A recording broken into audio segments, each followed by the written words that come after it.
Hello, friends! Ngayon, gagawa tayo ng ulam naman namin for tonight. Tatawagin natin tong beef and creamy mushroom. Okay, so of course, what I have here is yakiniku cut na beef, yung maninipis na cut. And minarinate ko to in salt and pepper, tapos nilagyan ko lang ng konting flour.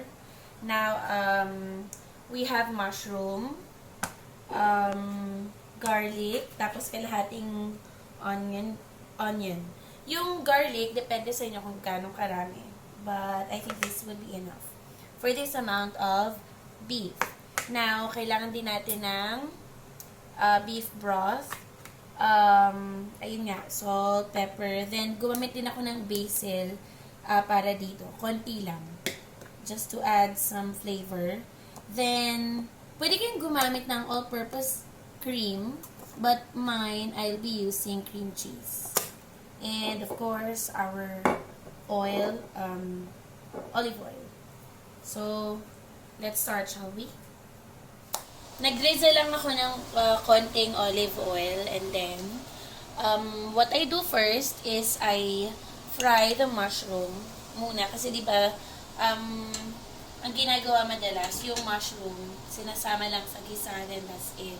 Ako naman, ang unang-unang step ko for this dish is, I fry the mushroom para may crispiness sa mushroom natin. Matalsik siya. Okay.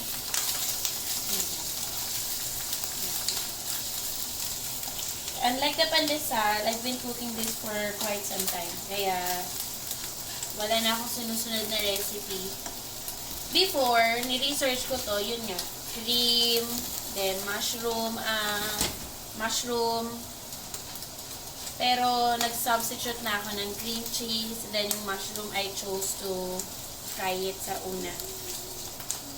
Oh, by the way, this is just a one-pan recipe, so hindi magasto sa hugasin. We're just going to fry this for a minute or two, depende sa apoy. Okay. Nalagay ko na dito yung mushroom. Then, ang gagawin naman natin dun sa pan. Actually, hindi pala siya pan. Drizzle lang konti ulit ng olive oil. Then, isusunod na natin yung beef. Now, pwede kayong gumamit dito ng mas makakapal na mas makakapal na cuts ng beef. But I prefer thin slices para mas madali siyang lutuin, mas madali rin siyang nguyain. Kasi, inipin akong tao, no? Ayaw na ayaw kong maghihintay. Okay. So,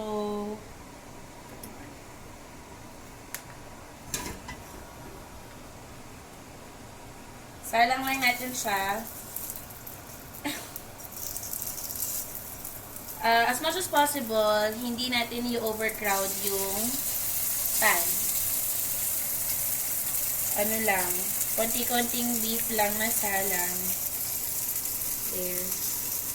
Anyway, madali lang din naman madali lang naman din maprito ito kasi na very thin cuts. Ayan. By the way, kaya pala siya binabad sa flour is for it to help to thicken the sauce mamaya. Ganyan lang. Then, after this round, yan.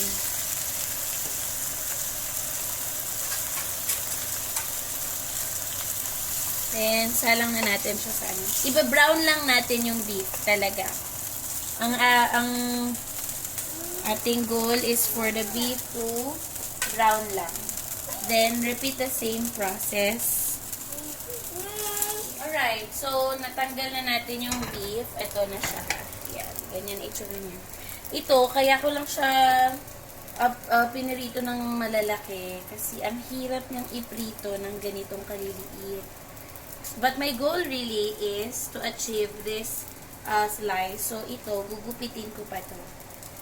Okay, pero nasa sa inyo yun kung gusto nyo gumamit ng strips na Ako kasi mas prefer ko yung ganitong kanipis, tapos piprituin ko siya ng ganitong size before I cut it. So, there. Now, naprito ko na yung mushroom, naprito ko na rin yung beef. It's now time para mag-gisa over what's left sa inyong oil. Okay, so uunahin natin ang garlic. Yung iba, inuuna nila ang sibuyas kasi mas madaling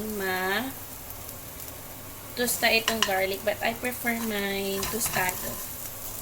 So, inuuna ko siya talaga.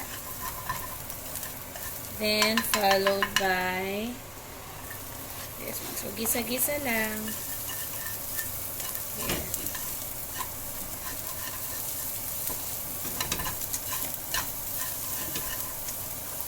Ayan na. Habang nagigisa yung inyong onion and garlic, ito na hiwa-hiwa ko na siya. Ilalagay na natin siya dyan. Ayan. So, hayaan nyo lang siyang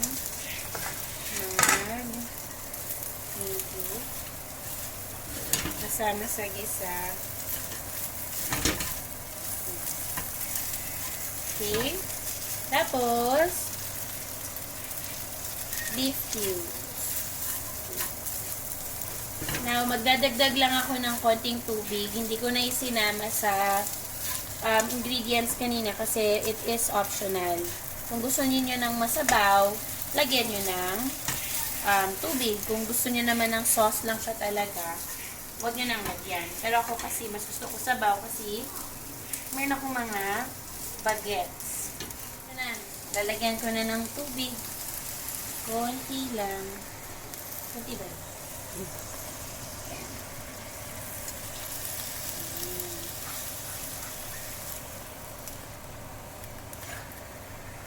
Ang gusto ko rin dito kasi sa ganitong cut ng beef, very seldom lang na magkaroon ng yung scums ng from the beef. Yung dumi, dapat daw tinatanggal yun eh. But kapag ito yung ginagamit ko, wala naman masyado. Kaya dito na ako nag-stick simula nung na-offer na tong ganitong cut sa Lulu.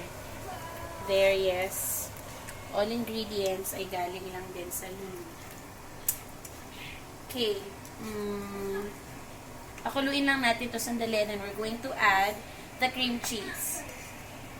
Okay. So, kumukulo na siya. Kumukulo na yung ating ulam. Now, I'm going to add the cream cheese. Dapat lahat na to i-add ko bilang gusto ko talaga ng creamy. Pero, kakalahatiin ko lang kasi nakakita ako sa ref ng gatas. Kaya yan ang gagamitin ko. Para mas creamy pa. Now, pagkadagdag ng cream cheese, yan, halo-halo lang. Kung sa dapat sumama. Dapat mahalo siya talaga.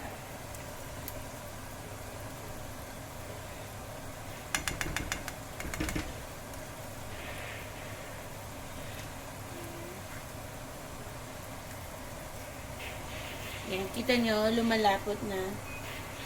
Yan.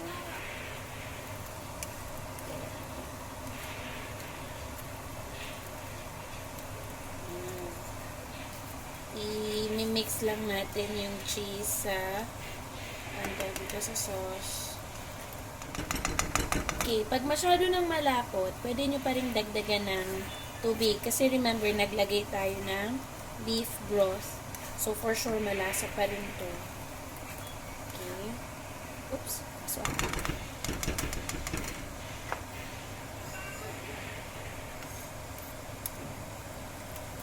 yan. Kasi, if you really know me, as a cook talaga. Ma-cream talaga ako magluto. Kasi gusto ko yung kinakain ko creamy talaga. Magatas. Sa sopas nga parang gatas na eh. Okay, so malay mo, may sama natin ang sopas sa ating listahan ng lulutuin in front of you. Ayan. Okay. Now, dadagdagan ko pa siya ng gatas. Gusto ko talaga kasi maputi. Pag wala akong ganito, pag wala akong evap, ang ginagamit ko ay fresh milk. Balad na. Yun lang. Tapos kapag papalaputin na, actually okay lang siya kahit hindi malapot eh. Pero pag gusto nyo palaputin, dagdag na lang kayo ng flour or di kaya cornstarch if you do have. There.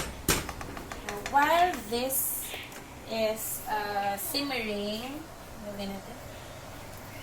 lagyan na natin itong pinirito natin mushroom. Halo na natin. Para halo-halo na sila dyan. Okay. Sisimmer lang natin to hanggang sa mag-boil. Wala akong worry sa if luto yung beef or not kasi nga manipis lang yung cut kaya napakadali na ng lutuin. Pag galing school, tas may meeting, no? Ginabi na dahil sa meeting, ito ang niluluto ko. Kasi madali siyang palambutin. Like, in 30 minutes, malambot na siya kapag naka-dip siya sa tubig. Tapos, ito na. 30 minutes lang din. Meron ka ng beef and creamy mushroom. Okay, so, hintayin lang natin mag-boil. Okay. Yan na. Kumukulo na siya. Of course, ang last natin palagi is salt and pepper to taste. Dinadamihan ko rin ng pepper kasi mahilig sa pepper yung videographer. Kaya,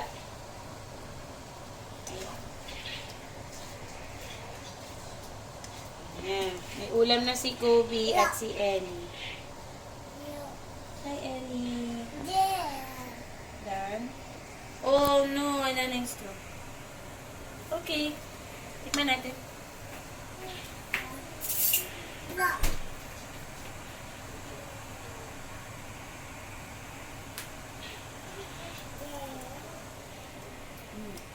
Oh no!